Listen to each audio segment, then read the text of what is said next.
Hello, guys, welcome back to another episode here on European Confessions. There is a message that I want to share with you guys, and this message it comes from a translation of a WhatsApp voice note that I received. The message reads like this: Hello, my brother, how are you? Can you please post my story?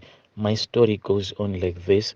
My mom, she placed a curse on me because I had searched for my father, and after I had searched for my father, I found him. And then my father's relatives, since most of them are here living in the UK, they then took me. So my mom was really angry at me because I had managed to search for my father and I had managed to find him. What happened to my mom is that she was such a bitter woman because of the things that happened between her and my father. When my mom met my father, my mom was still a young lady. She was somewhere around 20 to 21. That was when she fell pregnant for my father. And at that time, my mom, she was still in university. She was doing a first year in university when she came across my father. And my mom, the reason as to why she was so bitter, it was because after she had finished her high school studies, she had fallen very sick so that she could not attend university.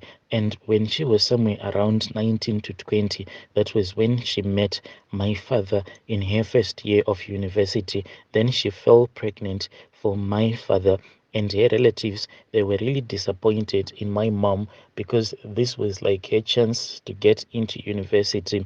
When I look on my mom's family, they are very wealthy people. They come from an area in Zim which is called Mashringo. That is where my mom comes from. So that is where she met my father. My father, he was a bus driver, and when he met up with my mom on this other trip, when she had gone to visit one of her relatives that was staying in Harare, that is the story that my mom told me. She said that my father then lied to her that he was a widower who had recently lost his wife in a very terrible accident. And my mom thought that he was telling the truth, but after my mom had started dating my father, she then noticed that on many occasions when she would say to my father that I want you to introduce I want you to introduce me to your people, my father always resisted that idea.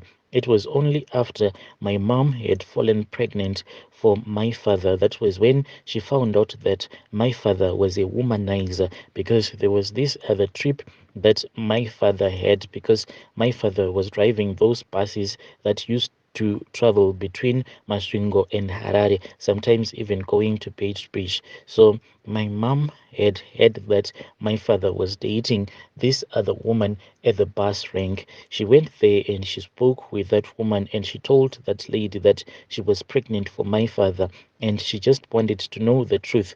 Then that woman started to tell my mom everything that my father had done to that woman who used to sell in that bus rank. That woman said that she came from the same village in which my father comes from, and when she met my father, my father was already married, and then they started to make out. And when she met my father, and when they started dating, she knew that my father was a married man, but he wanted a second wife, and this was their agreement. But when she fell pregnant, she found out that across the province, my father had a lot of families, and at that time, it was said that my father had somewhere around 12 to 13 kids that the woman knew, and she didn't know how many more kids that my father had with several women that he had been dating.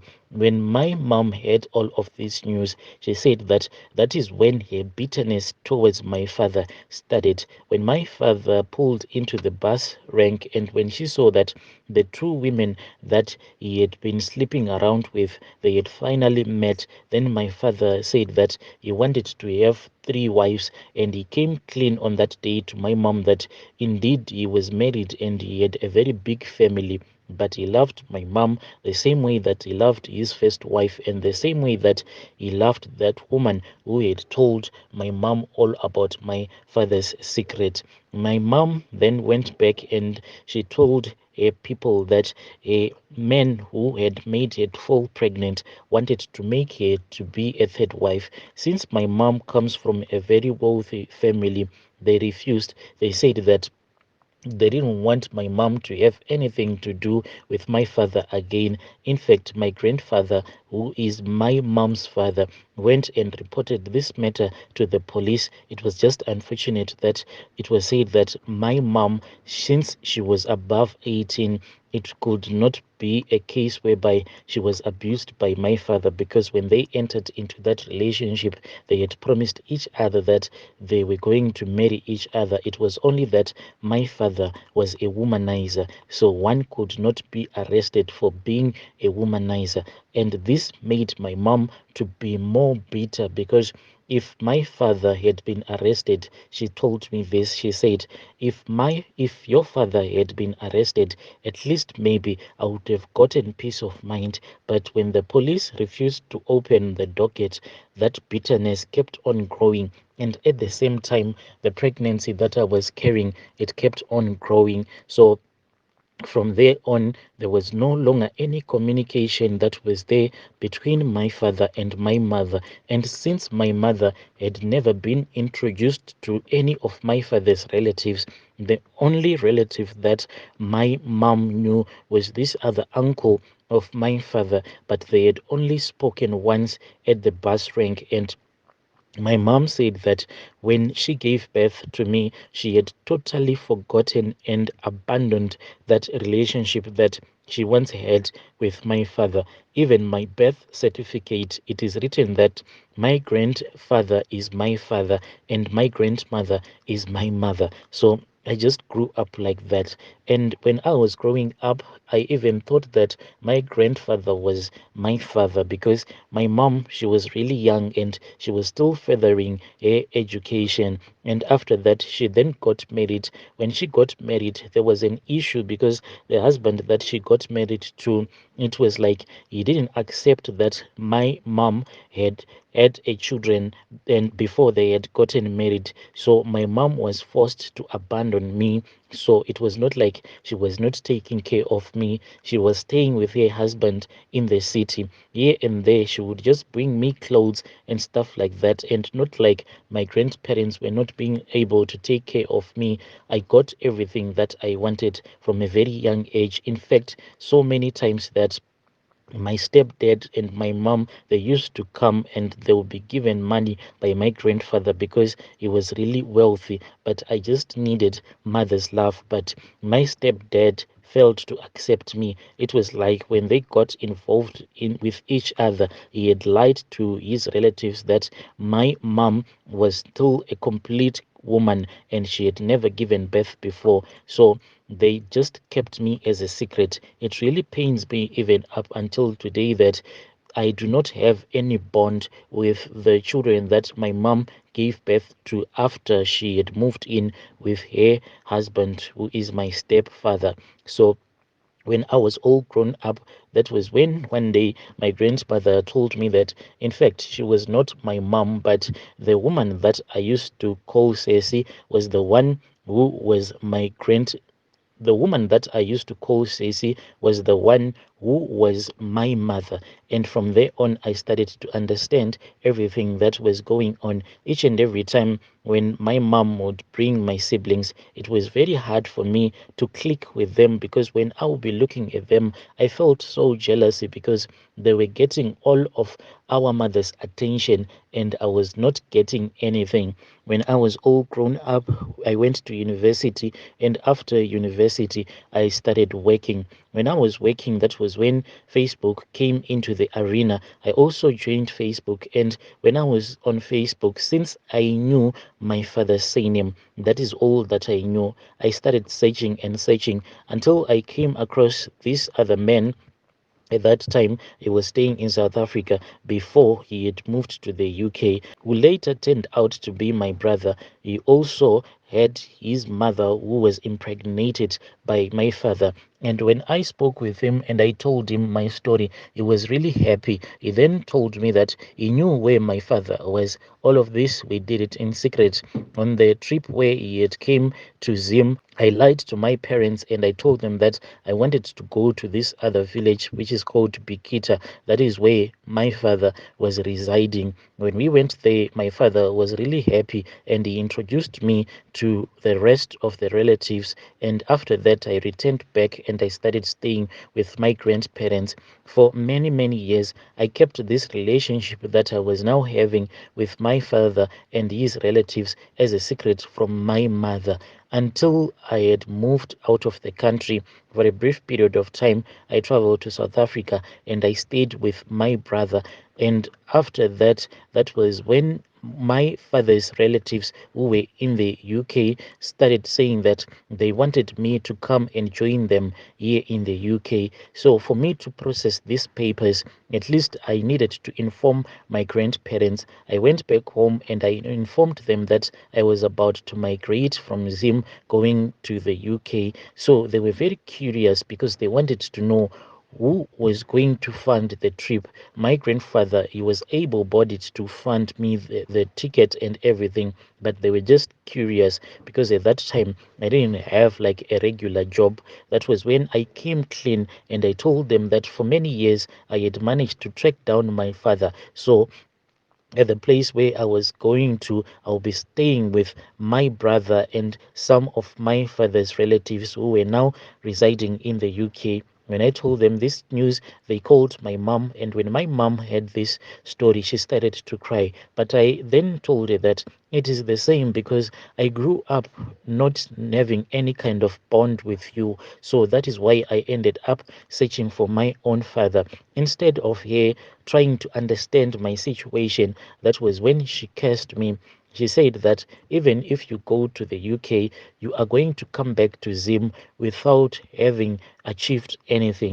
I then said, it is fine. Isn't it that I grew up without you being by my side? I know what I am going to achieve in this world. Didn't I search for my own father, even though you have refused to tell me his first name, but God made it to be possible for me to find him. So they then said that with the way that you have spoken with our daughter, this was my grandfather, you are very ungrateful. My grandfather then kicked me out of the house. I contacted my father and I went and I started staying with him. That was when I applied for the passport, and when I was waiting for the papers, I was staying with my father. My mother, she used to call me and she would curse me each and every time. She would always curse me.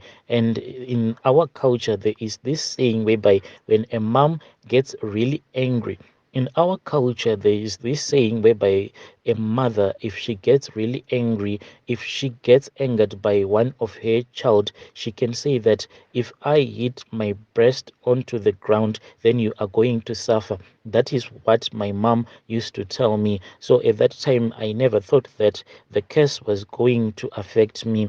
After my papers were all sorted out, I then boarded a plane and I then migrated to the UK where I am currently staying. My brother, if I tell you that it has been many, many years, I am struggling. Yes, I am living here in Europe, but it is more like I am just surviving from hand to mouth. I have this bad luck whereby I do not even understand what goes on in my life. There were so many instances whereby if it was not by the grace of God, even my citizenship could have been revoked. There was this other time when I had gone to the club, so I picked up this girl.